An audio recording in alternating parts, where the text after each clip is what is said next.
Now, getting back to Clark, Clark had extensive holdings all over Montana, New York, Wyoming, Colorado, California. He even had a home in Paris. And the story was told to me several times, but whether or not it can be confirmed is yet remains to be seen, about the art chateau here in Butte.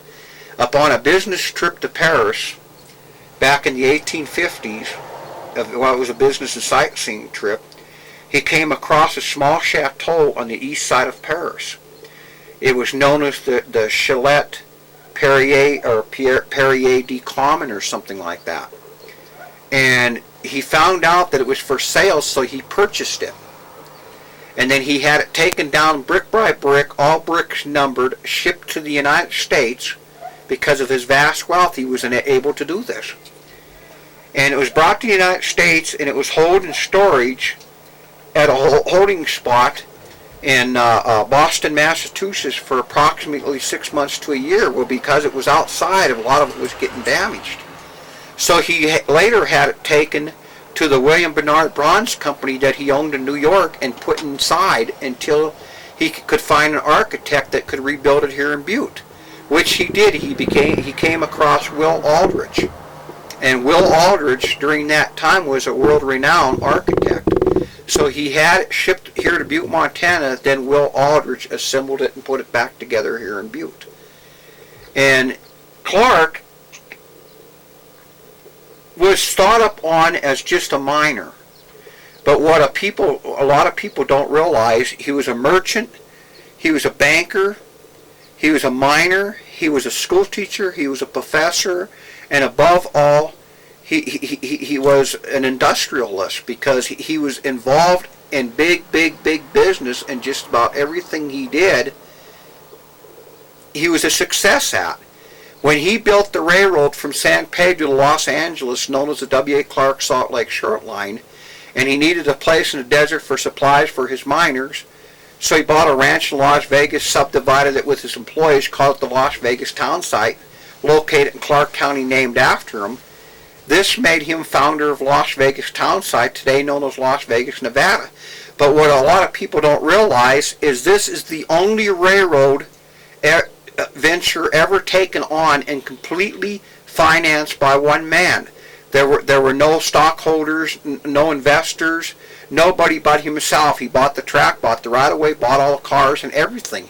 And how he got this idea basically is from his business years and his business ventures to New York and some dealings with the Vanderbilts, which later become his enemies because they frowned upon the way that Clark did a lot of his businesses. And Clark, at the time that he was building the Copper King Mansion here in Butte, he also was in the process of building 5 other homes, also the one in New York City. And for some reason, it always took between 4 and 5 years to complete his homes. But he had the best world's craftsmanship. Well, in fact, he even had Tiffany himself and 7 German craftsmen and artisan craftsmen come here to Butte to build the Copper King Mansion here.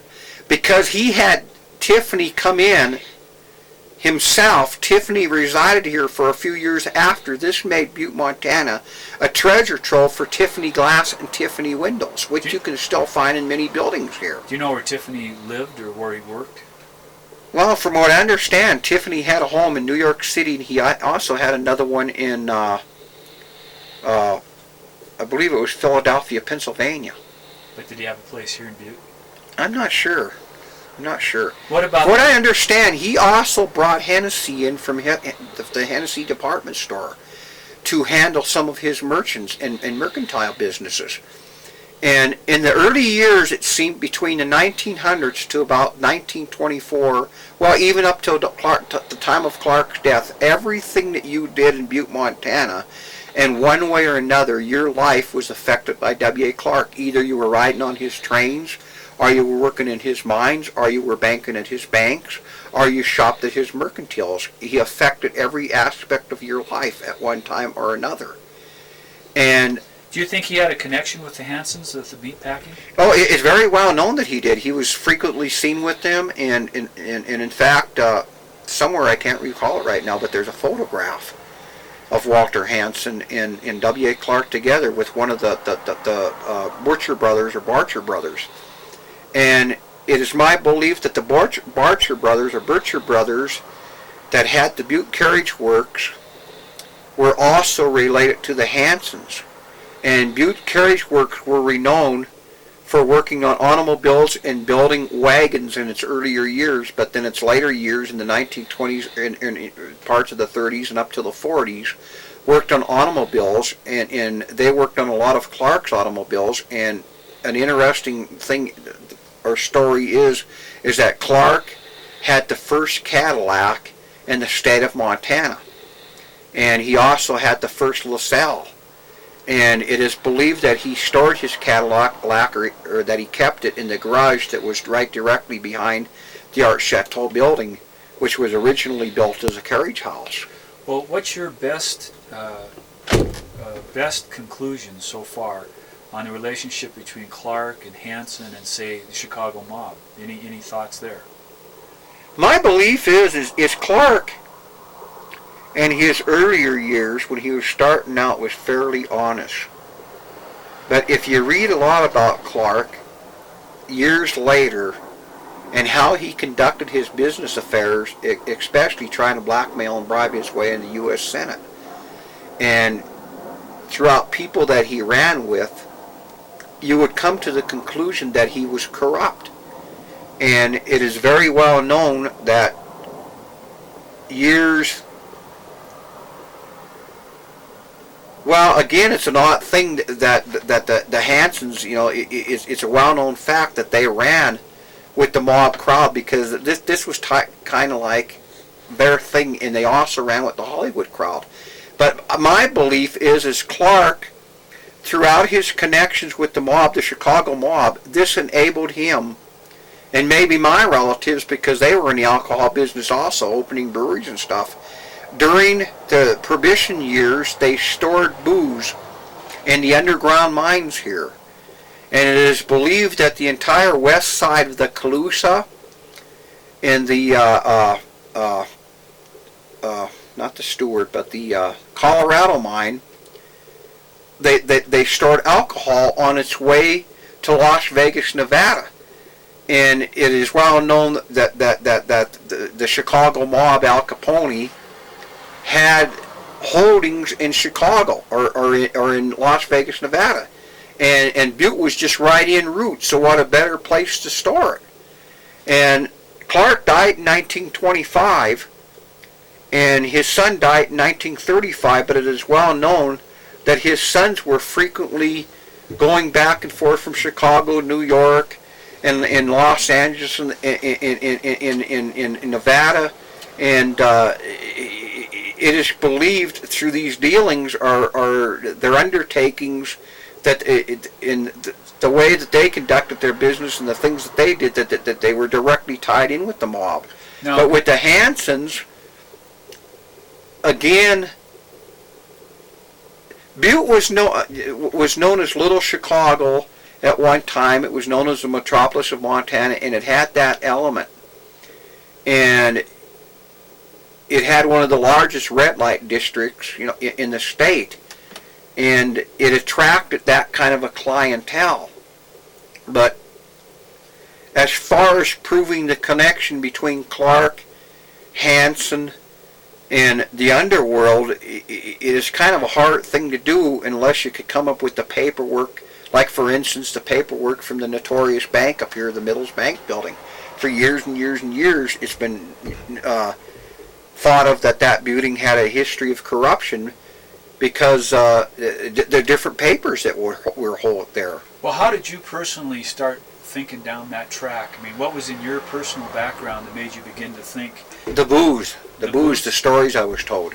In my years at the Copper King Mansion, when I was younger, when I was about 14, 15 years old, my stepmother, Ann Cody Smith, Bob Ross Smith, and a Mamie Hannafin that frequently visited there. Mamie was telling us stories about her husband, because her husband directly worked with Hansen Packing Company and directly knew the Clarks and claimed, whether or known it was true or not, that he knew some of the mob figures out of Chicago, and he put this together and was telling us stories about how they stored the booze in the mines here, and how the Hansens ran around with the Clarks. They were buddies, and for some reason, and now that I'm even thinking of it, whenever one of the Clarks died or something happened, their buildings were immediately cleaned out. For instance, when Clark died in 1925, his mansion there in New York City was pushed into the East River. And the story's been told time and time again that Vanderbilt had this done to get back at Clark. It was the ultimate insult.